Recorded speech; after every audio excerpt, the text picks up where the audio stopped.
guys, I'm your host, Pizzulo, and welcome to another episode of Watch Out. I am in lovely Barbados at the Sandals Resort, and today's episode is actually going to be on something that is right in front of me, the water. And the whole purpose of a diver's watch as we go into the water, which is like 90 degrees, it's really, really warm. But the temperature has nothing to do with it.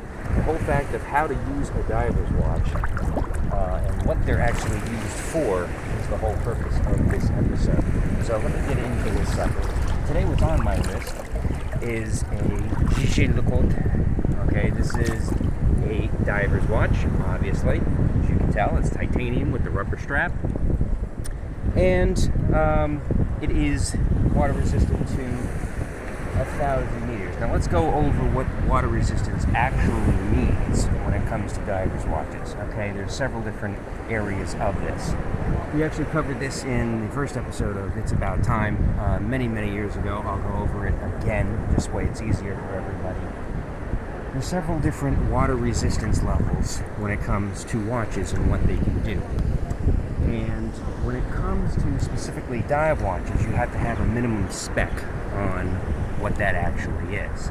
So, for instance, most watches that are cheap watches are 1 ATM. And 1 ATM is not going to, if you splash it underwater, if you're doing this, what I'm doing right now, the water is going to get through the crown and into the movement and short circuit your watch, most likely because it's quartz, or if it's automatic, it'll rust out the movement and you're done.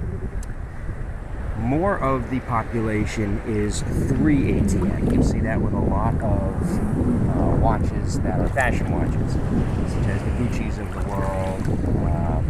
A lot of your fashion brands are 3 ATM, but even some of the bigger brands, a lot of Cartiers and other big boys have their dress watches at 3 ATM. Now what does 3 ATM actually mean? Well, 3 ATM basically says I can resist a couple of splashes and a couple of these, but you don't want to do it too often, especially with hot water, because steam is actually more of a culprit to watches getting rusted out than water is. So if you bring it around in a bathtub, bring it around in a shower, stuff like that, you're really risking a lot of things going wrong with the watch at 3 ATM. So then you go on to the next level, which is 5 ATM. Now, 5 ATM is better. Okay, you can literally go swimming with 5 ATM. What I'm doing right now with the watch, as long as I don't drop this phone, I'm being very careful with these waves, or this episode and me are toast. What I'm doing right now with the watch is about 5 ATM. That you can basically do with a 5 ATM watch. You can go swimming with it. You can go in the shower with it. And there won't really be any massive problem when you do that because it is watertight to that specification. Usually about 10 to 12 feet. I would say it's safe at about 5 ATM specification. Then you have 10 ATM.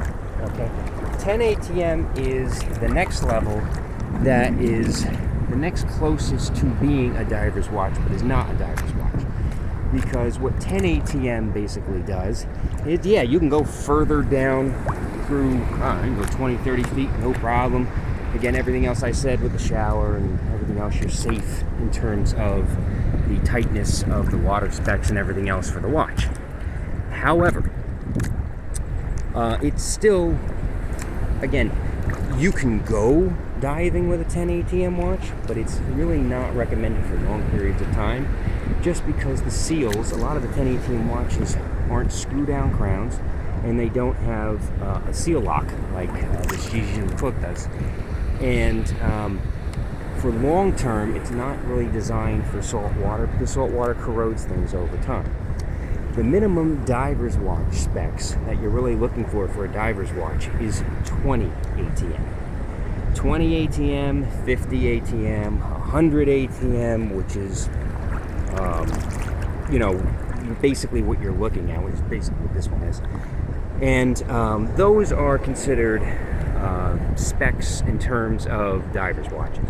And the reason why is just because of the things I just recently said. Okay, they are designed for things like saltwater corrosion. They usually have lockdown where nothing is getting in. They have pressure release valves, like Omega's known for doing that with their divers watches. And a lot of the divers watches are meant to handle things like being hit underwater. You hit rocks. They're made out of a lot of these materials that are used for underwater pressure. Now, a lot of divers watches you're going to see are going to be usually made of two things when it comes to the case. You're either going to be made of stainless steel, or it's going to be made, some will be made of carbon fiber, I should actually say 3, or it's going to be made of titanium, which this one is. And again, due to the ferocity of the actual metal, that's why you need it to be any of these specific metals, because they will take a beating for underground without the pressure of the water getting moisture into the watch and ruining the movement.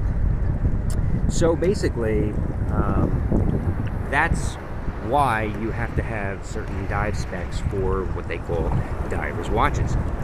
And in terms of the actual band themselves, you'll have a variety of different options. You have the steel band. A lot of divers wear the rubber strap.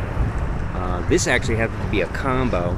This has the steel clasp, but also has a diver band made of rubber, but it's of links, which is really cool because most rubber straps are the one piece with the multiple slots that you can do for size adjustment.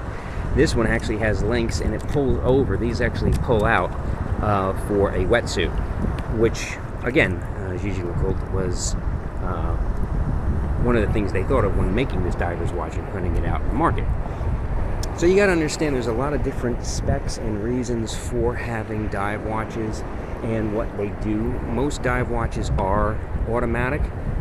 You do have some digital or battery dive watches. But again, automatic will hold up better in the water and underwater, because if you do get any moisture into a quartz watch, it will short out and it will automatically stop. Now, the last thing you have to really talk about when it comes to dive watches is the super lume or luminova underneath the water. Why would you wear a dive watch other than, to make sure it withstands the pressure? Is to see the time underwater.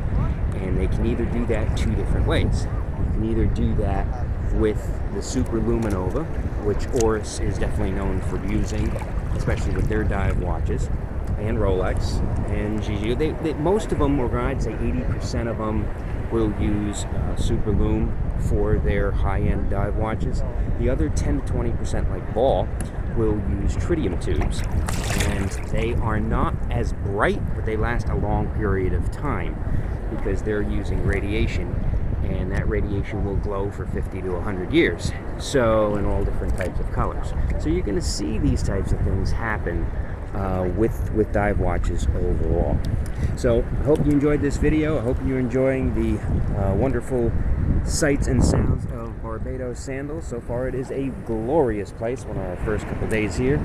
But thanks for joining us on Watch Out, and we'll see you on the next episode, which will be our Super Bowl, which is the NYC Watch Time show. So thanks everybody. We'll see you next time.